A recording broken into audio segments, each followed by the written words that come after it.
It's time to deconstruct the Mary Buchzeiger episode.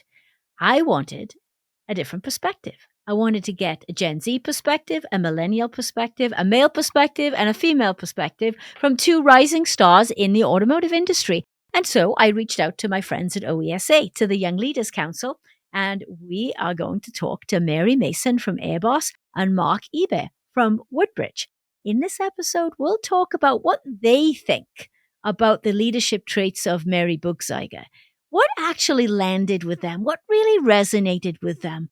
And would they work for her? I wanted their open and honest perspective. What did they like? What did they not like? What do they see as the future of leadership in this industry? Mark and Mary, welcome to the show. Mary and Mark, welcome to the show. Thank you so much for having us. Yeah, thanks, Jan. Really excited. Thank you. Mary, you work for Airbus of America, is that correct? Yes, that is. Tell us a little bit about what you do.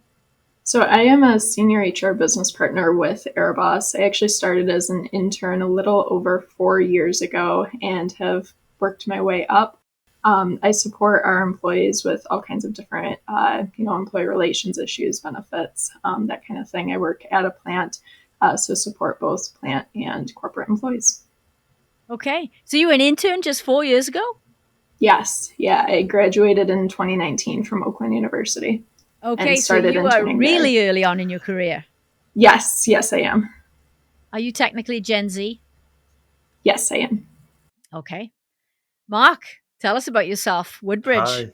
Yeah, so I'm the vice president of sales for Woodbridge for the Americas. So I have obviously North America and South America, and Woodbridge is a provider of global material technologies. We do applications in automotive, commercial, recreational, packaging, healthcare. So really diverse customer base, and it makes it a lot of fun, a lot of challenges, a lot of fun. Having such a wide berth outside of the auto industry and in the auto industry also. And you're not Gen Z, are you? I am not. No, definitely not. No. How do you identify?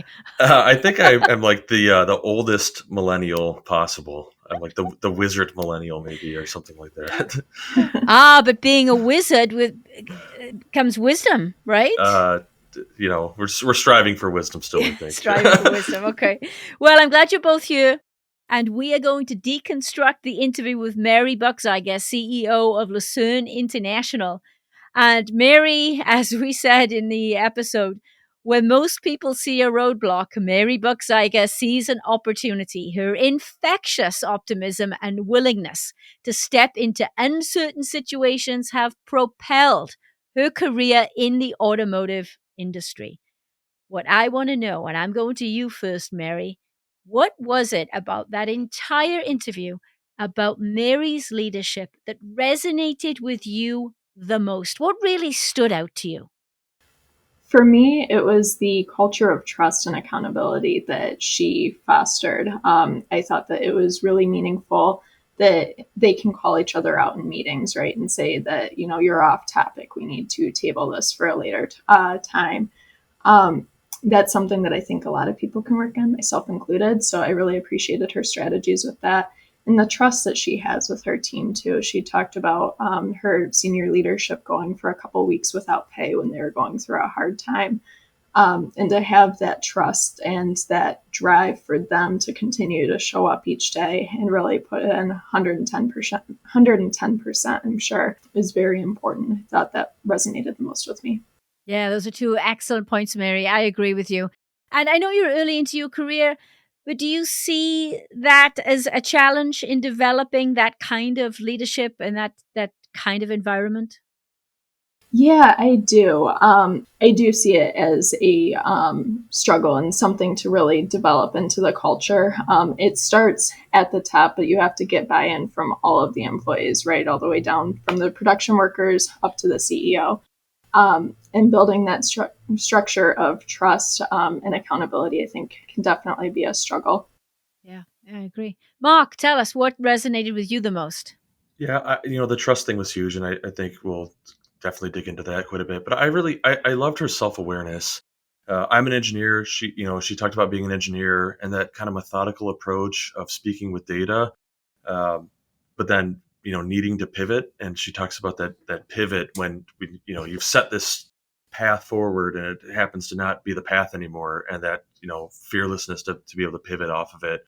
As a leader, I think a lot of times people expect what you say to, be the only guiding light. And when you say, hey, look, I'm changing the guiding light, that's where a lot of that trust from the team has to come in. But I don't know. I love that self-awareness, and I think she seems to be a really resilient person. And I got a lot of strength out of what she said. And I've happened to have met her once or twice in the past. But I love that the strength, but not the like toughness or roughness. It's like a confident strength. She doesn't have to be mean to anybody.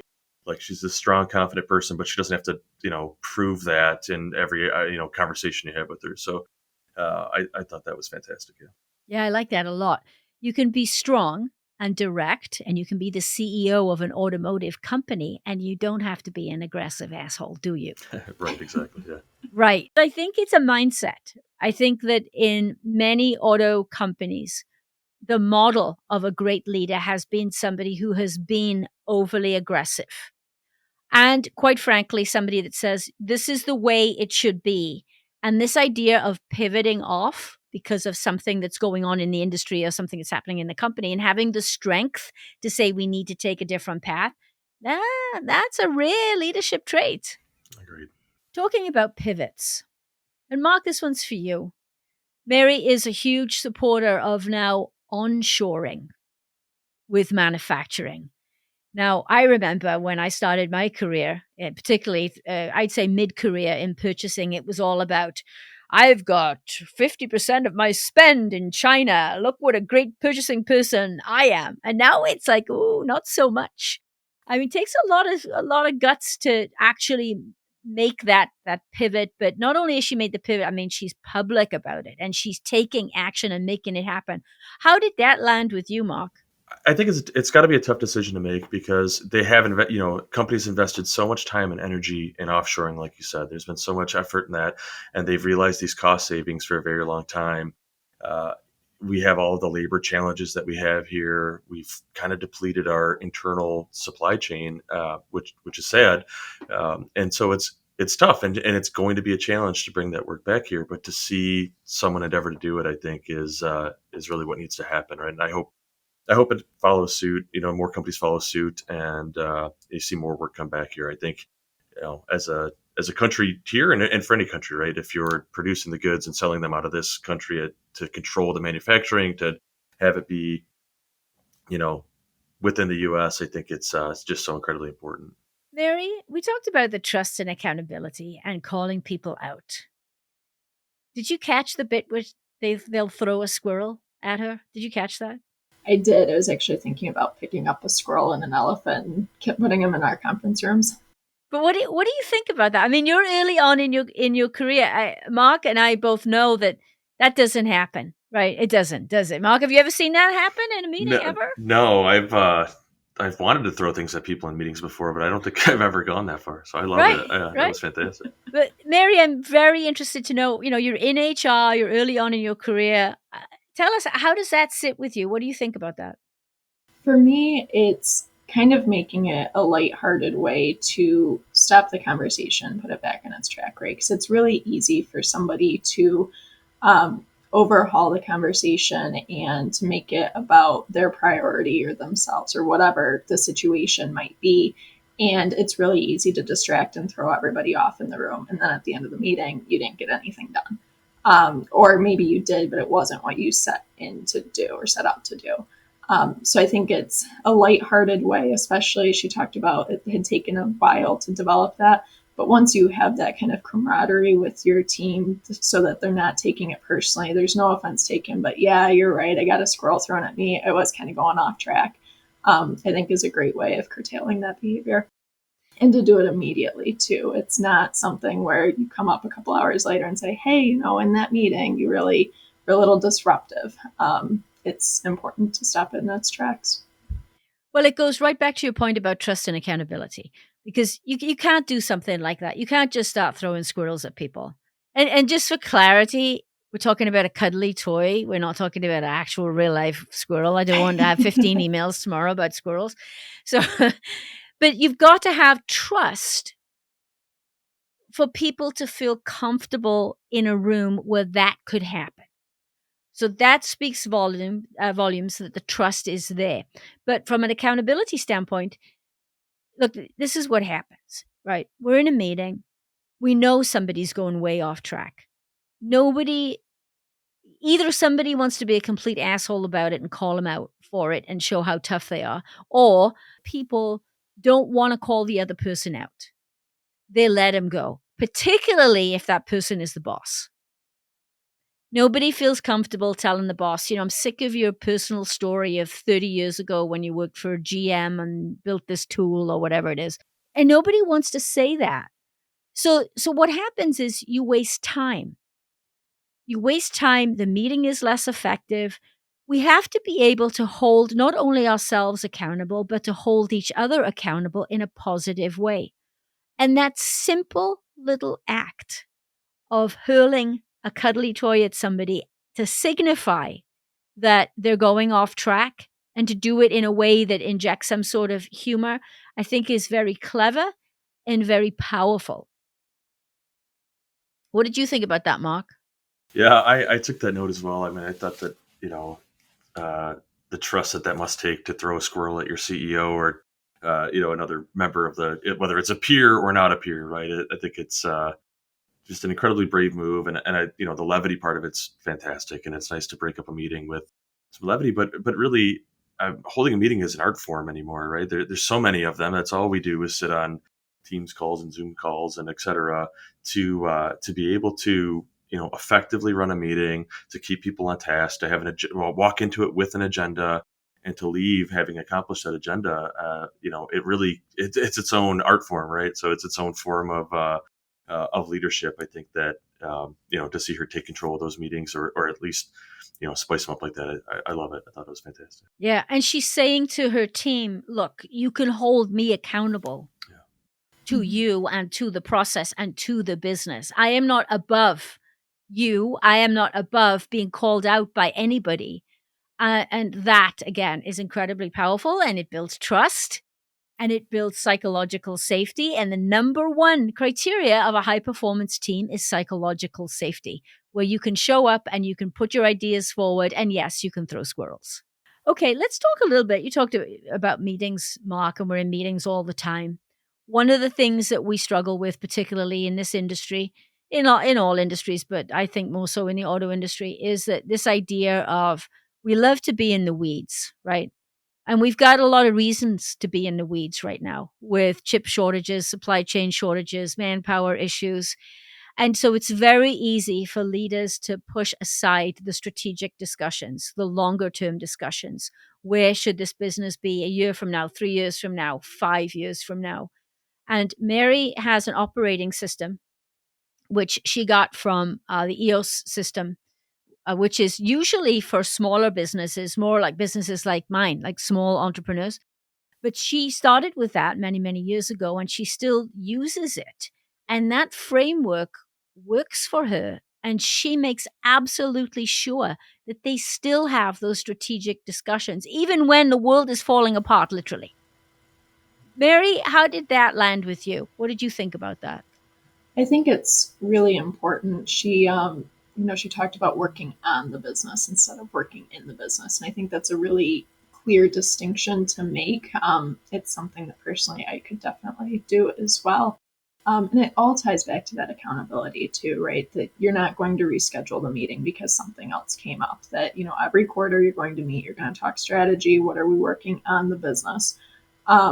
And holding each other to that and not pushing it or not letting it go to the wayside.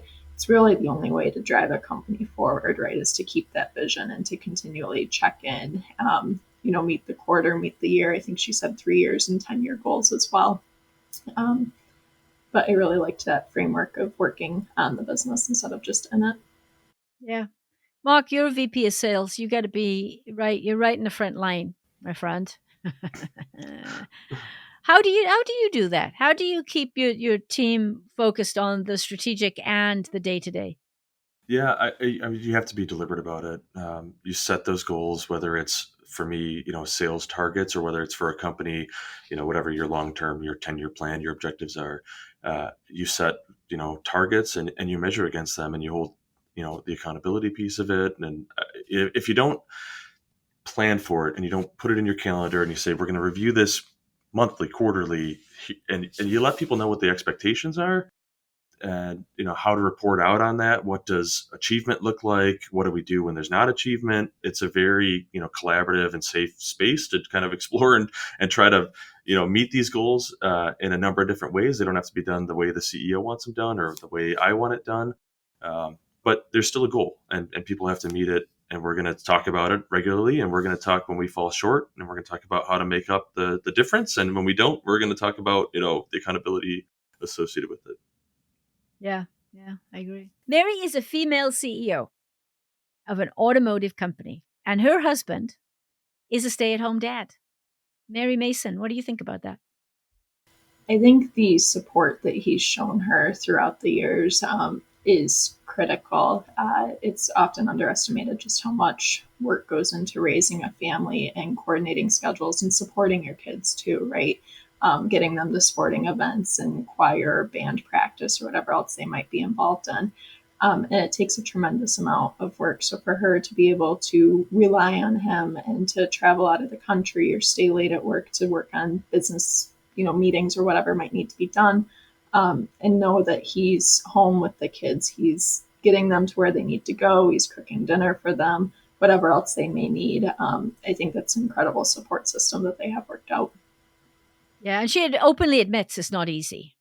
And we banter back and forth about my experience in that area, and it is not easy. I think just you have to be two partners, right? You're in this together, and there's no right or wrong. Who should work? Who should stay at home?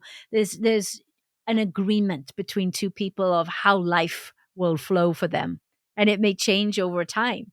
Mark, what do you think about that? Yeah, well, first of all, I don't think I'd want to fight her husband, Right, or her. right. No, so my wife, we made the collective decision for my wife to stop working. I think about 3 years ago, and it has been fantastic. There's a number of great things about it, but it's not an easy decision. Like he had a career and interests and etc. My wife is a teacher. She has a master's degree. She's very smart. She's very, very good at her job. And we got to the point where travel got to be so, I don't want to say burdensome, but the travel gets to be such a huge part of the job, and we're spending more money in daycare and after school programs and babysitters and whatnot. Then it just becomes a financial decision. And God bless the families that have two working parents. I really don't understand how it's even possible. We've got two boys; they're 8 and 11. Super active, playing two sports at a time and all kinds of different activities, and we can barely keep up with them and their activities in their lives with only one working parent. So, my wife is the absolute rock of our household. I don't know how we would do it without her. I mean, I think of the scramble that it was before the kids got as busy as they did, and even busier now. And just I'm just so lucky that she's willing to put up with me and do all that.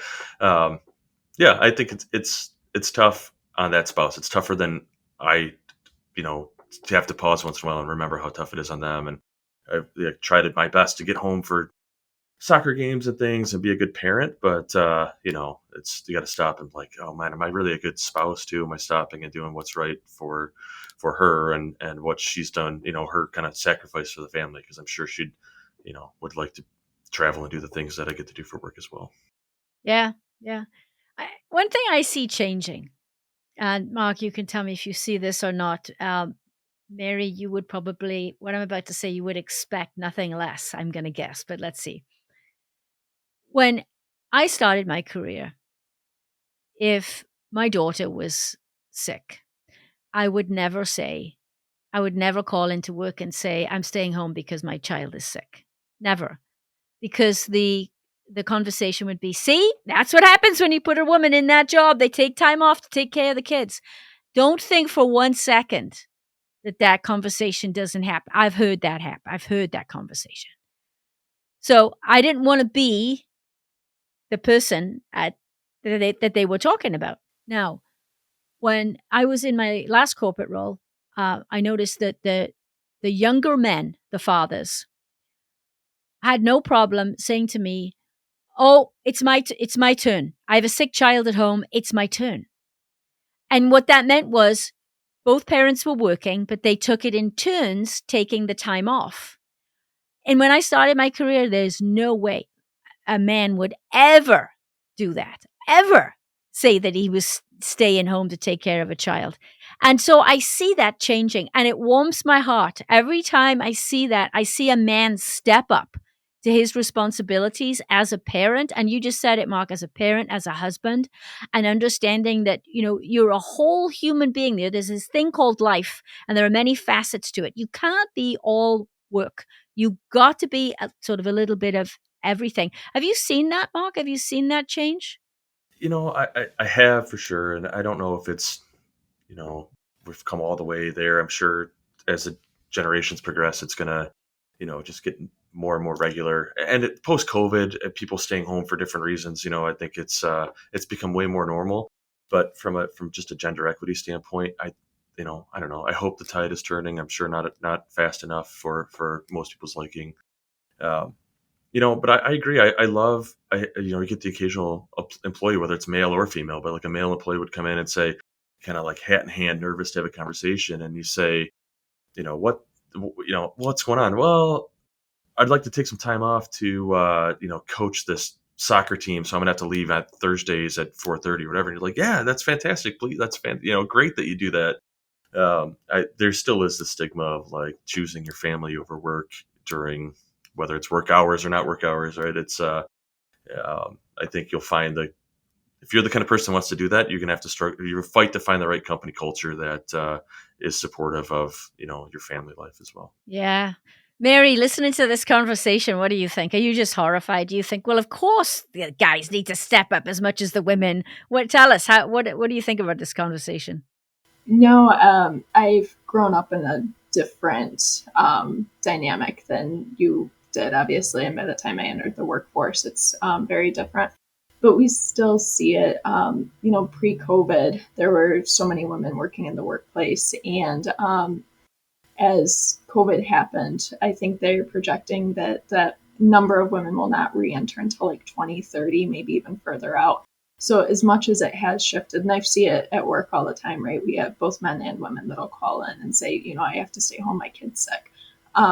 But even with that change, I think it still proportionately affects women more than it does men. Yeah. But like Mark was saying, it's a demographic change. It's something that will continue to improve, in my opinion, and kind of even out. Yeah, I think as the old style leadership model becomes extinct, and believe me, I'm doing everything in my power to make that happen. But as we transform this industry and the leadership model in this industry, then it will evolve. Because if we don't, we're not going to have Gen Z. We're not going to have a workforce. There will be no transformation because there will be no workforce. Yeah, I think if the corporations want the Mary Masons of the world, the future stars, then they're going to need to accommodate. And when you come in with that expectation of like, this is how I'm going to be treated, I'm going to do this, or this is what my family's going to come first, and you enter your career that way, I think it's fantastic. So I hope that is something that comes out of whether it's post COVID or just the change of generations, is people focus more on their families and are encouraged to do so. Really. Yeah. Mary, as you've listened to the interview with Mary Buchzeiger, you've listened to some of my other podcasts, you've seen leaders around you. Mary, what are the leadership traits for the future? What are the leadership traits that you want to see in a leader? You represent the future generation of our workforce. Well, I mean, you're not just the future, you're in it right now. But it's really important, I think, for our audience to understand from your perspective, what are some of the critical leadership traits? For me, my top three are resilience, trust, and empowerment. I think you need a resilient leader, especially in automotive, to handle all of the things that the industry throws at us, that life and supply chain and labor shortages and all kinds of different issues have been throwing at us lately. and you need somebody to put trust into, and kind of demonstrate that resilience from a leadership perspective. Trust, like I was saying, with what Mary has fostered with her team. I think it's really important to have that relationship and repertoire with your employees, to be able to have them give you honest feedback, to get criticism. You don't want sycophants on the team, right? You can't just agree to everything. So really having that trusting relationship to push back where necessary, and also to be able to rely on your team. And then empowerment as well. My leaders have really empowered me at my company. It's something that I greatly appreciate. It's how you build future leadership for sure. Yeah, I agree. I think empowerment is a huge issue, because you talk to any leader and they'll say, "Oh, I empower my team," and then the next thing you know, they're the most ridiculous micromanager on the planet, right? But in their own head, in their own mind, they practice empowerment. Empowerment isn't saying, here's this task, give it to me by this date, let me check it, right? Or let me check up on you, or we say check in with you, but we really mean check up on you. You got to give people things that really throw them in the deep end, and let them sink or swim, and provide that safe environment so they can fail and experience and learn. That's what empowerment is. They're not just words that you say or something that you put on a values list and you don't actually practice it. And from what I've seen with Gen Z coming into the workforce right now is, you have no tolerance for this. Oh, well, you better stay in that position for a year or 2 or 5 years before we move you to the next one, because you're not ready. You got to do your time. That used to be something that we were told all the time. You got to do your time in that position. I'm thinking that doesn't sit well with you, Mary, does it? No, it doesn't. I think we're all individuals, and there are people that would really excel after being in a role for maybe only 6 to 9 months. And it's time to look at what kind of stretch projects can we give them? What else can they take on? Not necessarily promotion at that time, but what else can they take on to develop and continue towards that path? And then there's other people that might be a very good performer, but they're just not ready to take on that next step. So I think it's really important to take the individuals and not just have a check sheet that says that you have to be in entry level position for 3 years, and then you have to move into the next level for 4 years, and then we can look at like a manager level. I think it's important to take things and take people as they are. Yeah, absolutely. So, message to leadership out there: if you've got a policy or procedure in your HR department that says you got to stay in a position for a certain amount of time, you might as well rip it up right now. Mark, what about you? What are the most important leadership traits for you? So I'm lucky enough to have a great boss. I've worked for him for a long time at a couple of different companies, and I've got a great executive leadership team. And for me, it comes down to trust. So obviously heard your podcast several times. I'm, familiar. We've talked about the 21 traits of leaders, and they are all essential. But, for me, it is trust. So, you get to a point in your life where you say, I'm the only one in my household working. I've got kids to feed. I need to trust, number one, that I need to trust you, that you're looking out for me. I need that you to trust me, that you think I'm doing a good job, and we're have transparent, honest feedback. And really, I need to trust them. Like, do I trust their capabilities as leaders? Are they going to lead this company to be successful? Right. So it's not just the trust that if I say my kid is sick, that they believe me that I'm not out golfing or whatever. But it's more like I trust my leadership, that they're making the right decisions, that they're setting our company up for success, and that I can retire from here, and I'm not going to be scrambling to find some other job when they do something I don't agree with or whatever. So. Um, that micromanagement, the day-to-day things that could be nagging, and I haven't had that in so long, because I've worked for the same guy for a long time. So it's been a nice last several years of my career. But um, I think from a leadership standpoint, as long as I have clear goals and objectives, I've been told what the expectation is, and I'm given the freedom to go try to meet those challenges, however I want to. I will be happy with that. Like, I like making order out of chaos. I don't need things to be perfect. I'll do my best to try to make it perfect or strive for perfection. But if you don't trust that I'm able to do that, and I don't trust that that you're gonna take care of me. If I do that, then it's not gonna work out. So um, yeah, trust for me is huge. Yeah. You said something about you should get something in me. You said something about, I have to put food on the table, right? And here's something that leaders often don't think about. And that is being a leader in any company is it's an awesome responsibility because you are responsible you have the say on whether the person gets a paycheck, right? You control the paycheck. When you control the paycheck, you control their lives. You control their ability to pay their mortgage, to put food on the table, right? And to live the life they want to live. And so many people don't realize that power that they have over people's lives. And it's something that you've got to be very careful with, and it's something that you have to respect. And I always knew that as outspoken as I was in my career, and not all the time, but I was a lot of the time, but I always knew there was a line that I would not push my boss too far because I knew he had the power to fire me. And I had a mortgage and a child. I was a single mom. So I'm not gonna push that guy. I've never worked for a woman, but I'm not gonna push that guy so far that he's gonna be so pissed off that he's gonna fire me.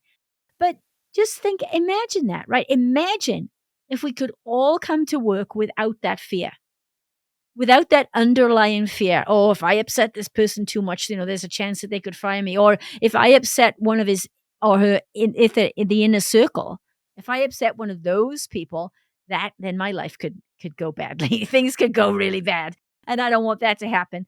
So we we put this filter on our minds and what we say because we don't want to be judged and we don't want to get fired. But imagine a world where the trust was there, the empowerment was there, the leadership was there, the environment was there where you could show up every day, be who you are, put your voice forward. Imagine what that would feel like. Mary, what do you think? That'd be awesome, wouldn't it?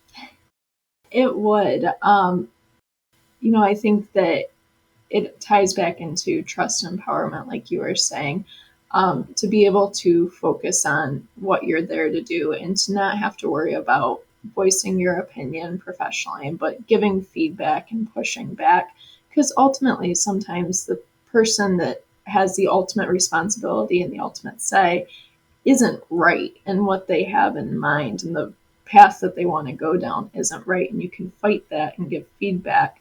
But like you said, Jan, there is a line where you have to stop, and ultimately they're the one calling the shot, right? And I think that if you're able to continue to push, it would help better the business. And especially too dealing with leaders who have egos, because not everybody has been able to build the kind of environment that Mary's been able to build. The people that have egos, I think that you can't push them nearly as hard, right? So they're getting less feedback from their team, and they're more likely to have people just say, yes, let's do it, go with the flow. Yeah, and there's so much power and human creativity. There's so much there that you as a leader can completely unleash to the benefit of your leadership and your mission and your company and your team. But you've got to be able to provide that environment. And Mark, it sounds like you've got some of that where you work. Yeah, I think I'm as close to that utopia you described as I'm probably going to get, or as anyone's probably going to get in their career. Everyone always has a boss, right? Even you're the CEO, you got a board of directors, and you're accountable to someone. But yeah, I've been lucky, and I've worked for some great men and women throughout my career.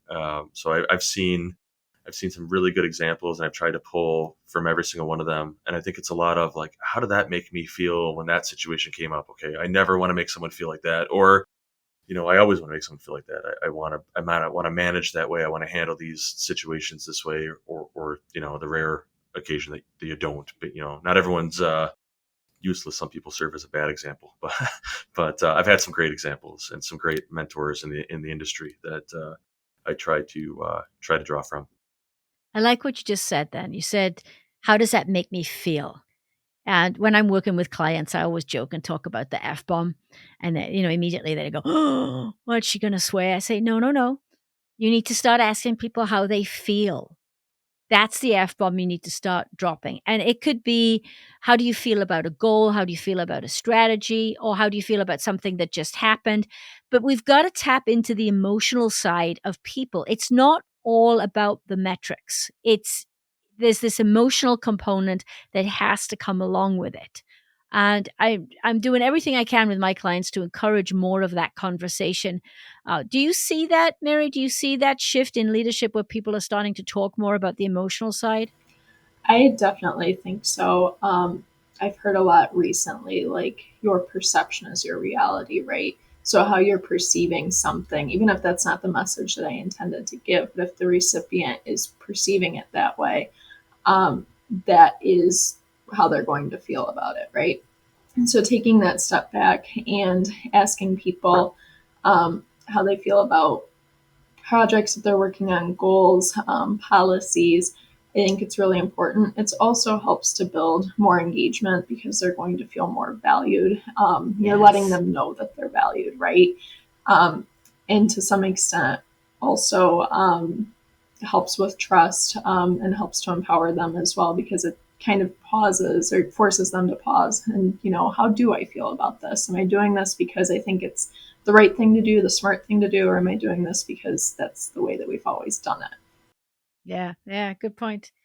Well, in closing today, I have to ask you, since we've been deconstructing Mary Buchzeiger's episode.